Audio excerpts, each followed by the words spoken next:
5h, 7h, Eva Rock. Voilà pour les principaux titres de ce lundi 25 février. L'actualité, on vient d'en parler, c'est le salon d'agriculture qui a débuté samedi porte de Versailles à Paris. Mais à quoi ressemble l'agriculture en France aujourd'hui? Qui sont les exploitants?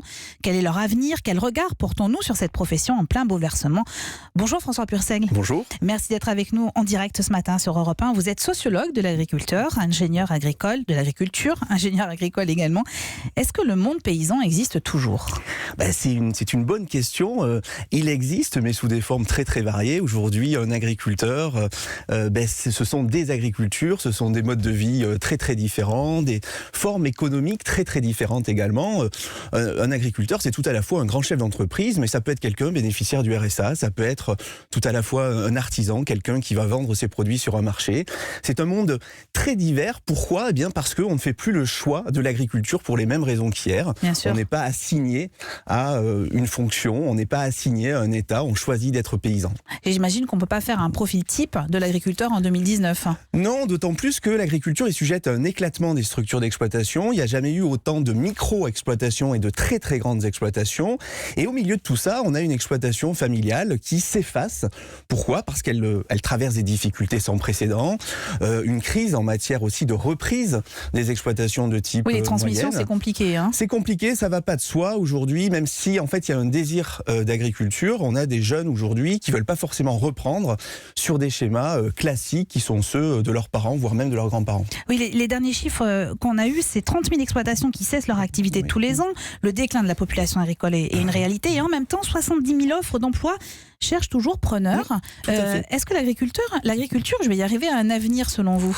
Oui, et il a un avenir autour de nouvelles fonctions qui sont celles du salariat agricole. On voit bien qu'aujourd'hui, les entreprises agricoles, si elles ne trouvent pas forcément de repreneurs, ont recours à de la main-d'œuvre salariée. Et le salariat aujourd'hui en agriculture est synonyme d'une haute technicité, d'une mixité des statuts, etc. Être aujourd'hui salarié dans une exploitation agricole, c'est être titulaire d'un BTS, voire même d'un diplôme d'ingénieur. Et donc, en fait, il y a une place beaucoup plus grande pour d'autres métiers qu'hier. Alors, c'est ce que j'allais vous demander, parce que comment attirer les jeunes exploitants, c'est aussi ça la problématique. Est-ce que l'apport des nouvelles technologies, notamment, et peut-être une pénibilité des tâches qui est réduite par rapport à il y a quelques années, peuvent séduire justement une population plus jeune, selon vous ? Oui, le recours aux nouvelles technologies, mais aussi la capacité des exploitants à mieux s'organiser au sein de leur exploitation. Les technologies font pas tout. Oui. On a aujourd'hui une capacité plus grande à mutualiser les outils de production. Donc, indépendamment des technologies, la capacité qu'auront les agriculteurs à se regrouper, à s'organiser, à se fédérer, permettra aussi d'attirer davantage. François Purseigle, nous en parlons régulièrement dans les médias. Un agriculteur se suicide tous les 2 jours en France. Vous qui travaillez sur ces questions-là depuis des années, est-ce que le mal-être de cette profession est nouveau ou c'est simplement parce que dans les médias, on en parle plus facilement? Disons qu'aujourd'hui, il s'exprime différemment ce malaise. On voit bien que les agriculteurs sont un peu indéterminés dans ce que je vais appeler leur position sociale. Il faut en permanence qu'ils se justifient. Indépendamment et au-delà des crises économiques, s'ajoutent des crises à la fois morales. Ce sont des métiers controversés. Aujourd'hui, être éleveur, ça va pas de soi. Il y a 20 ans, 30 ans, les éleveurs traversaient des crises économiques, parfois sans précédent. Et là, aujourd'hui, on remet en question leur activité même. Et ça, c'est très très dur. Au moment même où sur les exploitations, ils sont de plus en plus seuls. Vous pensez aux crises sanitaires notamment, crise sanitaire, à la controverses socio-techniques, défiance autour d'une alimentation, alors même que les agriculteurs sont attendus. Et c'est ça qui est difficile à vivre aussi pour des agriculteurs, à qui on en demande toujours plus, alors même qu'ils sont seuls dans des exploitations et qu'ils sont amenés à se justifier en permanence, à se justifier auprès du grand public, à se justifier auprès de leurs conjoints-conjointes, à se justifier auprès de leur banque. Bref, il y a beaucoup de pression. Voilà, il y a une pression qui s'exerce différemment. Et donc, quand vous êtes seul pour vivre cette pression-là, contrairement aux années 40 ou 50 où vous étiez en famille et en famille élargie, c'est plus dur à vivre.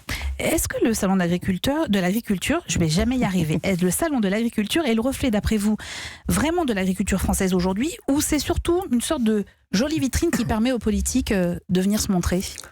Ça renvoie quand même à ce que veulent en faire les agriculteurs. Je pense que c'est aussi pour eux l'occasion de se retrouver.